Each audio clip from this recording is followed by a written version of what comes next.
الرحمن الرحیم۔ صحیح بخاری حدیث نمبر 424۔ محمد بن ربی نے عتبان بن مالک سے جو نابینا تھے روایت کیا ہے کہ نبی کریم صلی اللہ علیہ وسلم ان کے گھر تشریف لائے۔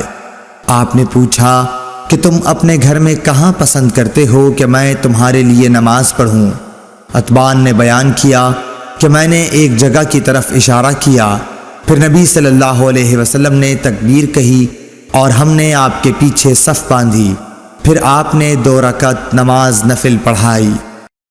اللهم صل على محمد وعلى آل محمد كما صليت على إبراهيم وعلى آل إبراهيم إنك حميد مجيد اللهم بارك على محمد وعلى آل محمد كما باركت على إبراهيم وعلى آل إبراهيم إنك حميد مجيد۔